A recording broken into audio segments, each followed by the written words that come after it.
जरह तादील का फ़न अजीब है। इसमें साफ साफ बताना पड़ता है। मुहद्दिसीन का मिजाज भी अल्लाह ताला ने हदीस के मामले में जलाली बनाया है। इनकी तनकीद के अल्फाज बड़े सख्त होते हैं। कभी ये हजरात कहते हैं दज्जालुन मिनद दजाजिला, तो कभी कहते हैं कज़्ज़ाबुन वज़्ज़ाउन खबीसुन। जबकि फुक़हाए किराम का लहजा इंतहाई नरम होता है। कभी कहते हैं ला बअस बिही, कभी कहते हैं ला यजूज़।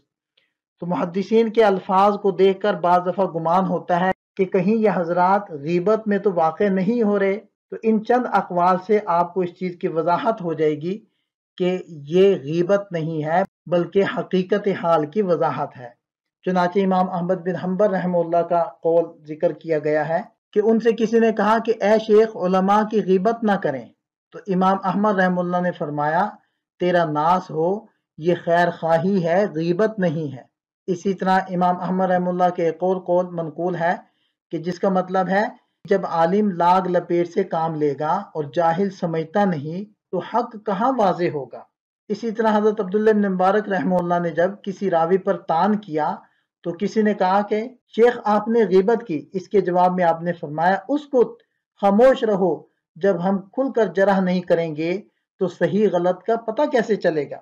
इसी तरह इमाम तिरमिज़ी रहमतुल्लाह ने इस सिलसिले में किताबुल इलल की इब्तिदा में लिखा है कि यानी अइम्मे जरह व तादील ने ज़ईफ़ रावियों पर कलाम किया है और इनकी तज़ईफ़ की है। हकीकत अल्लाह को मालूम है, मगर हमारे ख्याल में ये काम इन हजरात ने मुसलमानों की खैर खाई में किया है।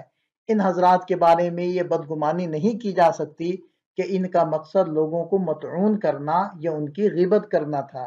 इसी तरह यहया बिन सईद अल-कत्तान पर किसी ने एतराज़ किया और कहा, अमा तख्शा अन यकून हाउलाए खुसमाउका इंदल्लाह, आप इस बात से नहीं डरते कि ये अहबाब अल्लाह ताला के नज़दीक आपके मद्दे मुकाबिल हो जाएं। तो यहया रहमुल्लाह फरमाने लगे कि ये मेरे मद्दे मुकाबिल बन जाएं, ये मेरे नज़दीक ज़्यादा पसंदीदा है इस बात से कि अल्लाह के रसूल सल्लल्लाहु अलैहि वसल्लम मेरे मद्दे मुकाबिल हों।